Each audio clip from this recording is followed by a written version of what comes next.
ဒီနေ့တော့ဒီမှာပဲနားကြရင်ကောင်းမလားဦးစင်ပင်မနေပြီလားကွငငယ်လေးရှိသေးတယ်နော်ခရီးရတော့မရောက်သေးဘူးနားကျင်ပြီလား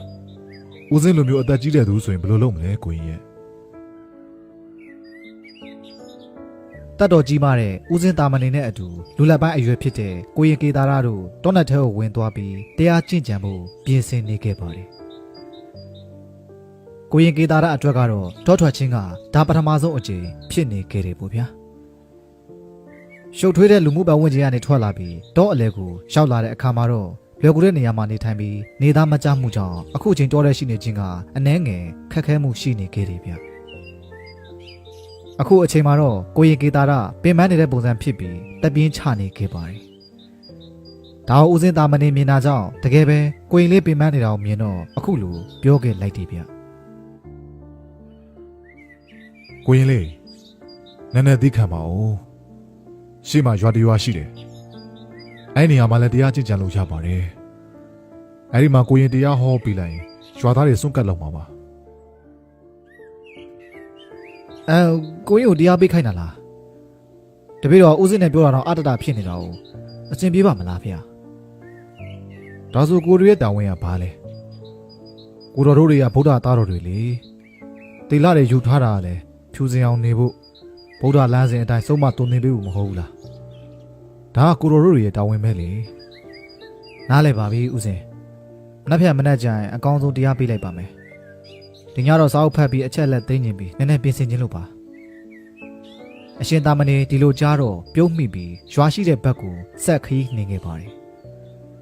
အခုကမိုးချုပ်ခါနီးဖြစ်နေတော့တောထဲမှာအစိတ်ရှိတရိษံနေနဲ့တောရန်တရိษံနေရှိတာကြောင့်အန္တရာယ်များတယ်လို့ဦးစင်းကပြောပြနေခဲ့တယ်ဗျရွာတဲ့အဝင်လမ်းကိုရောက်တော့ကြည့်ရတာရွာကအယမ်းမကြည့်ပါဘူးထရန်အိမ်လေးတွေဖြစ်ကြပြီးမိအိမ်တွေတွေ့နေခဲ့ရတယ်ဗျရွာချန်စီယိုကိုလည်းတစ်ပင်နေနဲ့ငပြောပင်နေနဲ့ရိုးရှင်းရှင်းကားထားကြပါတယ်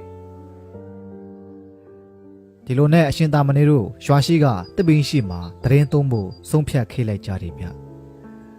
အဲညမှာဦးစင်းတရားထိုင်နေချိန်ကိုရင်ကေတာရကမနက်မှာတရားပေးဖို့အတွက်စာအုပ်ဖတ်နေခဲ့ပါတယ်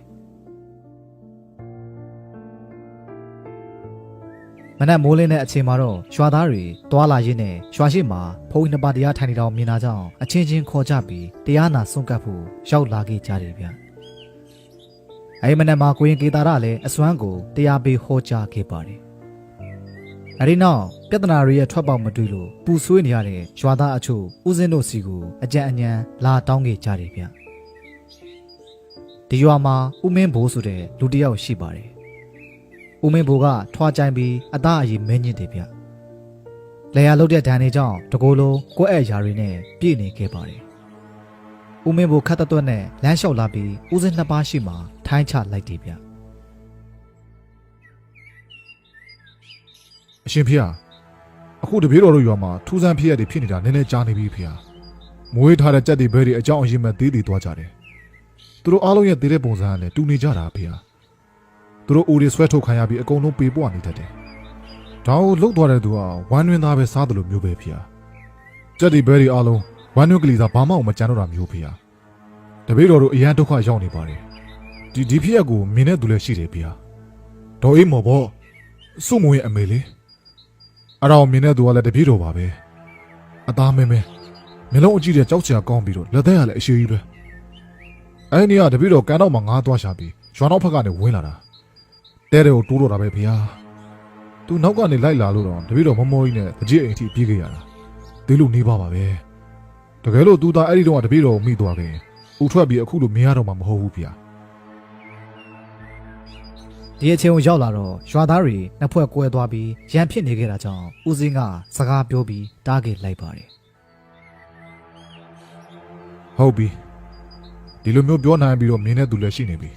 ။တကားမအေးမော်အေးမော်ပါဖေ။အေးပါတကားမအေးမော်ပြောတာပါ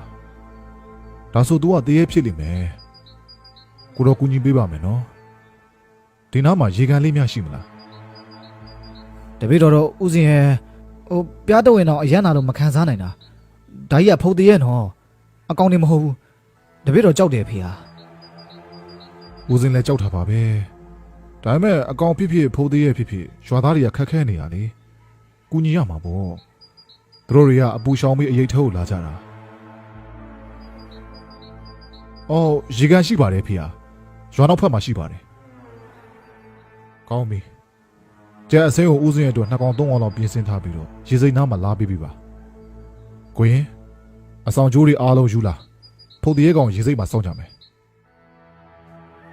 ဦးစင်းနဲ့အခြားသူတွေတာဝန်ကိုစီယူကြပြီးတဲ့နောက်မှာရွာသားတဦးကလမ်းပြပြီးရေစိတ်ကိုခေါ်သွားခဲ့ပါတယ်။သွားနေတော့မှဦးစင်းကအပြင်ပန်းကနေကြည့်ရင်လူမနေထားသလိုမျိုးအိမ်အဟောင်းတစ်လုံးကိုတွေးလိုက်ရတယ်ဗျ။ရွာသားတွေကတော့ဒီတဲအိမ်ကဒေါ်အေးမော်ရဲ့အိမ်ဖြစ်ကြောင်းဦးစင်းကိုရှောက်တင်ခဲ့ပါတယ်။ကြည့်လိုက်တော့အရန်ကြောက်စရာကောင်းပြီးတွေးညီနှံ့တွေပြင်းပြင်းထန်ထန်ရနေခဲ့တယ်ဗျ။ရေစိတ်ကိုရောက်တော့ကြက်တွေလည်းရောက်နေပြီဖြစ်တာကြောင့်ဦးစင်းကြက်သွေးနဲ့ညခေါ်ဖို့အတွက်လမ်းမှာတောက်လျှောက်ထားခိုင်းလိုက်ပါတယ်။ပြီးတော့မီးတွေထွန်းထားခိုင်းပြီးကြွားသားတွေကိုအနားမှာပုံခိုင်းထားခဲ့တယ်ဗျ။နေဝင်းသွားတဲ့အခါမှာအမောင်တို့ကြီးစိုးလာပြီးတဲ့နောက်ဦးစင်းကပရိတ်ကျိုးချီထားတဲ့စီဝိုင်းမှာထိုင်းပြီးဂါရာတွေကိုရွတ်ဆိုနေခဲ့ပါတယ်။ဒီလိုနဲ့ည7:17 နာရီလောက်ကြာတော့ခြေတံတစ်ခုအနားကိုရောက်လာနေမှအားလုံးသတိထားမိသွားခဲ့ကြတယ်ဗျမြက်ပေါ်တွေနဲ့တစ်ကိုင်းတွေပေါ်ခြေလျှောက်တန်ရောခုံတန်တွေပါကြားနေရပြီးအဲ့ခြေလန်းတွေကရေထဲကိုဆင်းသွားကကြက်ကိုသွားယူဖို့လုပ်နေခဲ့ပါတယ်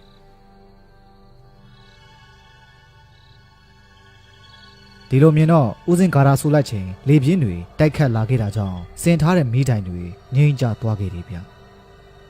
အရာအလုံးမှောင်ကျသွားပြီးဦးစင်းတယောက်သာဖုတ်တရဲကိုမြင်နေခဲ့ရပါတယ်။အဲဒီနောက်လူတွေသူ့ကိုမြင်သွားမှန်းသိတော့ဖုတ်တရဲထွက်ပြေးဖို့ကြိုးစားချိန်ကုန်းရှိတဲ့အထင်နဲ့တွားလိုက်ရာကနေရေအလဲကိုရောက်သွားခဲ့တယ်ဗျ။ဘယ်လိုပဲဘယ်ဘက်ကိုသွားဒီရေအလဲကနေရှေ့ကိုမသွားနိုင်ခဲ့ပါဘူး။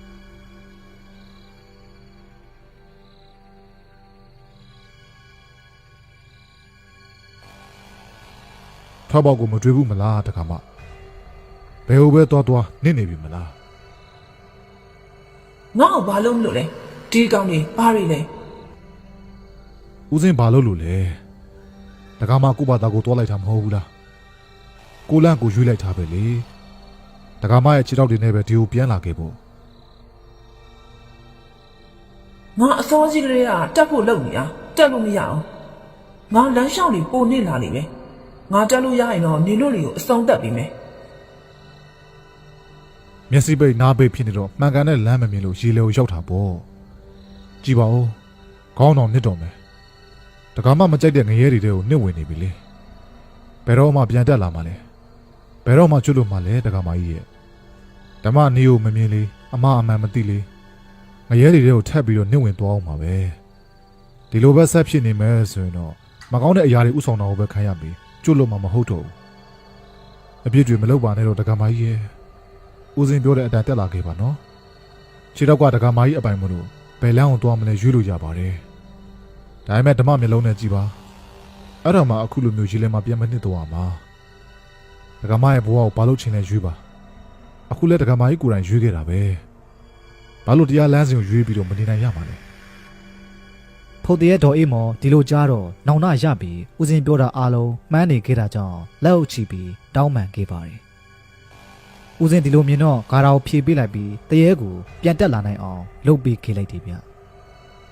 အပေါ်ကိုရောက်လာတော့တရဲမှဥချလိုက်ပြီးခန္ဓာကိုယ်ပျောက်ကွယ်သွားခဲ့ပါတယ်ရွာသားတွေလည်းဝမ်းသာကျေနပ်ကြသလိုကိုရင်ကေတာရလည်းဘဝအတွက်စေကျေသုံးသပ်နိုင်မှုပညာတွေအများကြီးရခဲ့လိုက်တယ်ဗျ